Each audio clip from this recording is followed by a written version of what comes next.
오늘 우리에게 주신 하나님 말씀은 에스겔서 46장 16절부터 24절까지 말씀입니다. 주 여호와께서 이같이 말씀하셨느니라. 군주가 만일 한 아들에게 선물을 준즉 그의 기업이 되어 그 자손에게 속하나니 이는 그 기업을 이어받음이거니와 군주가 만일 그 기업을 한 종에게 선물로 준즉 그 종에게 속하여 희년까지 이르고 그 후에는 군주에게로 돌아갈 것이니 군주의 기업은 그 아들이 이어받을 것임이라. 군주는 백성의 기업을 빼앗아 그 산업에서 쫓아내지 못할지니 군주가 자기 아들에게 기업으로 줄 것은 자기 산업으로만 할 것임이라. 백성이 각각 그 산업을 떠나 흩어지지 않게 할 것이니라. 그 후에 그가 나를 데리고 문곁 통행구를 통하여 북쪽을 향한 제사장의 거룩한 방에 들어가시니 그 방 뒤 서쪽에 한 처소가 있더라. 그가 내게 이르시되 이는 제사장이 속건제와 속죄제 희생제물을 삶으며 소제 제물을 구울 처소니 그들이 이 성물을 가지고 바깥들에 나가면 백성을 거룩하게 할까 함이니라 하시고 나를 데리고 바깥들로 나가서 나를 뜰 내 구석을 지나가게 하시는데 본즉 그 뜰매 구석에 또 뜰이 있는데 뜰의 내 구석 안에는 집이 있으니 길이는 40척이요 너비는 30척이라. 구석의 네 뜰이 같은 크기며 그 작은 네 뜰 사방으로 돌아가며 부엌이 있고 그 사방 부엌에 삶은 기구가 설비되었는데 그가 내게 이르시되 이는 삶은 부엌이니 성전에서 수정되는 자가 백성의 재물을 여기서 삶을 것이니라 하시더라. 아멘.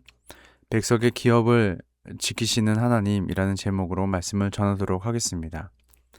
하나님은 에스겔 46장에서 하나님 앞에 제사를 드리는 것에 대해서 말씀하시다가 오늘 본문에서는 군주, 즉 왕의 기업에 대해서 말씀하시고 제사장이 제물을 준비하는 장소에 대한 말씀을 하시는 장면으로 이어집니다. 일단 이 부분에 있어서 첫 번째 질문은 하나님은 제사에 대해 말씀하시다가 군주의 기업과 제사장의 제물 준비에 대해서 말씀하시냐는 것입니다. 하지만 이스라엘 역사 등을 통해서 그들이 하나님 앞에 어떻게 했으며 그들의 삶의 모습은 하나님 앞에 어떤 제사에 드리는 모습으로 어떻게 반영되었는지의 상관관계를 따져보면 그렇게까지 아예 관련이 없는 말씀은 아닐지도 모른다는 것입니다. 쉽게 말하면 왕이 하나님 앞에 행한 행위와 제사장이 하나님의 제물을 준비하면서 지켜야 할 것들에 대한 부분은 이스라엘 백성이 하나님 앞에 제사를 드리는 부분에 있어서 상당히 밀접한 관련이 있다는 얘기라는 것입니다. 왕과 제사장의 행위에 따라서 하나님께 드리는 제사가 거룩함으로 드릴 수도 있고 그 앞에서 하나님을 우상처럼 섬길 수도 있고 심지어 다른 우상을 섬기는 파렴치한 상황에까지 이를 수도 있기 때문에 하나님은 제사를 말씀하시면서 왕과 제사장의 거룩함에 대해서 다시금 말씀하신다는 관점으로 생각한다면 46장의 내용이 어느 정도 이해가 될 수 있을 것 같습니다. 먼저 16절부터 18절의 내용에서 군주, 왕의 기업에 대해서 살펴보면 45장에서 하나님은 거룩한 땅의 좌우편으로 왕의 기업으로 삼는 땅을 분배하라고 말씀하십니다. 그리고 그 이유에 대해서 이렇게 말씀하십니다. 45장 8절입니다. 이 땅을 왕에게 돌려 이스라엘 가운데 기업으로 삼게 하면 나의 왕들이 다시는 내 백성을 압제하지 아니하리라. 그 나머지 땅은 이스라엘 족속에게 그 지파대로 줄지니라. 이전에 이스라엘 왕들에게는 따로 기업으로 삼는 땅이 있지 않았습니다. 왜냐하면 여느 나라와 같이 모든 땅이 왕들의 땅이라고 생각했기 때문입니다. 하지만 여기서 문제가 발생한다는 것이죠. 하나님 보시기에 선을 행하는 왕이라면 상관이 없겠지만 그렇지 않은 왕이라면 백성들을 압제하고 핍박했기 때문입니다. 이는 이스라엘 백성이 처음으로 왕을 세워달라고 요구하는 이야기에서 이미 하나님께서 말씀하셨던 부분입니다. 사무엘상 8장에 보면 하나님은 사무엘에게 이르시기를 왕을 요구하는 백성들에게 왕의 제도에 관하여 말하라고 하셨습니다. 왕의 제도란 이렇습니다. 너희들이 원하는 왕이 결국에는 너희 아들들을 전장에 내몰게 하고 너희 딸들을 향료 만드는 자와 떡 굽는 자로 삼을 것이고 너희 땅을 자기의 신하들에게 줄 것이고 너희 곡식과 소산의 11조를 거두어서 왕과 신하들이 그것을 먹고 마실 것이고 너희의 소유물들을 그들이 가져갈 것이고 결국에는 너희가 왕의 종이 될 것이라는 그러한 왕의 제도에 대해서 말씀하십니다.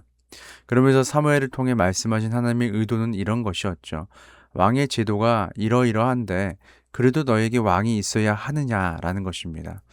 오직 너희를 위해서 너희를 지금까지 인도한 진정한 왕이 있음에도 불구하고 너희를 결국 압제하고 못살게 굴 왕이 굳이 있어야 하느냐라는 것입니다. 그러자 이스라엘 백성의 반응은 어땠는가요? 그들은 이렇게 대답했습니다. 그래도 우리에게 왕이 있어야 합니다. 그리고 결국 이스라엘 백성은 하나님께서 말씀하신 왕의 제도대로 왕으로 말미암아 압제를 당하게 되고 왕 때문에 하나님을 떠나게 되었고 왕 때문에 하나님이 아닌 헛된 우상을 섬기게 되었고 왕 덕분에 다른 나라에서 살아보는 포로의 시간을 보내게 된 것입니다. 그래서 하나님은 이제 세워질 하나님의 나라에서는 왕이 기업으로 삼을 땅을 정함으로 그들이 다시는 백성들을 압제하지 않도록 하시겠다고 말씀하신 것입니다. 오늘 본문 16절에서 18절에는 그러한 왕의 기업에 대해서 자세히 설명해 주십니다. 왕뿐만 아니라 왕의 후손들조차도 하나님께서 지정하신 그 땅에서만 기업으로 삼도록 하십니다. 그래서 다시는 왕으로 말미암아 하나님의 백성이 고통받지 않도록 다시는 왕으로 말미암아 백성들이 하나님을 떠나는 일이 없도록 하시겠다는 것입니다. 이어서 19절부터 24절의 내용에서 제사장이 제물을 준비하는 장소에 대해서 살펴보면 하나님께서 제사장들이 하나님의 제물을 준비하는 두 장소를 보여주시는데 제사장들의 거룩한 방 뒤편 서쪽의 한 공간에서 희생 제물을 삶고 소제물을 굽는 장소로 지정하십니다. 그리고 제물을 준비하는 장소를 따로 두어 거룩한 제물로 인해 백성이 해를 입는 일이 없게 하십니다. 하나님은 제사장들이 부엌에서 고기를 준비하고 고기를 삶아 백성들에게 나누어 주는 것을 통하여 하나님께서 세우신 제사장의 직분을 잘 감당하길 원하십니다. 하지만 타락한 제사장들은 그렇게 하지 못하였습니다. 자기 배만 불리기 바빴다라는 것입니다. 에스겔 34장에 보면 하나님께서 에스겔에게 말씀하시기를 목자 너희가 살찌는 양을 잡아서 그 기름을 먹으며 그 털을 입지만 양떼는 먹이지 않는다고 말씀하십니다. 사무엘 이전의 제사장 엘리의 아들들도 그랬습니다. 엘리의 아들들은 제사장이면서도 하나님 앞에 그리고 백성들 앞에 거룩한 모습으로 서 있어야 함에도 불구하고 하나님께 드릴 제물에 관하여 그리고 백성들에게 돌아갈 고기에 대하여 자기 배만 채우는 모습을 보였습니다. 결국 하나님은 엘리의 두 아들을 죽음에 이르게 하셨죠. 왕의 경우와 마찬가지로 하나님의 백성 중에서 제사장의 역할도 중요하다는 것입니다. 그들이 하나님 앞에서 타락하고 백성들을 돌보지 않으면 하나님의 백성도 타락의 길을 걷게 되어 버렸습니다. 하나님의 제사를 주관하는 자가 거룩함으로 바로 서 있지 않으면 결국 자기 배만 불리는 제사장처럼 많은 백성이 자기 배만 불리기 위해 하나님 앞에 나와 예배하는 것으로 그 예배가 변질될 수밖에 없다는 것입니다. 그렇게 하나님 앞에 드리는 변질된 제사는 결국 자신이 무언가를 이루기 위해 하나님을 수단으로 삼는 하나님을 금송아지로 만들어버린 자신의 선조들의 모습들처럼 그들도 그러한 모습으로 하나님을 예배할 수밖에 없게 되어 버린다는 것입니다.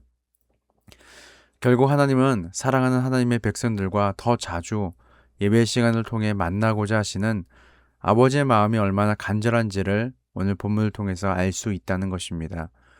이전의 왕들로 말미암아 제사장들로 말미암아 하나님께 가까이 가지 못하고 예배가 무너지고 하나님을 떠나 살게 되었던 그런 잘못된 요소들을 개선함으로써 신령과 진정으로 드리는 예배를 통해서 내 사랑하는 자녀와 만나기를 간절히 바라시는 그 아버지의 마음을 오늘 에스겔서를 통하여서 우리가 더 깊이 묵상해 보았으면 좋겠습니다. 하나님께서 나와 여러분을 저와 여러분을 그렇게 부르셨음을 잊지 마시고 오늘도 그 은혜에 감사하며 하나님과 동행함이 기쁨이 됨을 고백하는 하루가 되시기를 예수님의 이름으로 소망합니다. 기도하겠습니다. 하나님, 왕의 기업과 제사장들의 재물 관리 규례를 통하여 하나님의 사랑하는 백성이 하나님의 사랑하는 자녀가 다시는 하나님과 멀어지는 일이 없도록 하겠다는 아버지의 마음을 오늘 말씀을 통해 다시금 되새기게 하심에 감사를 드립니다. 오늘 말씀을 붙잡고 하나님과 동행함이 가장 큰 복이며 가장 큰 기쁨임을 가슴 깊이 새기며 그 은혜로 말미암아 오늘도 새 힘으로 살아가는 하루가 될 수 있도록 성령 하나님 함께하여 주옵소서. 감사드리며 예수님의 이름으로 기도합니다. 아멘.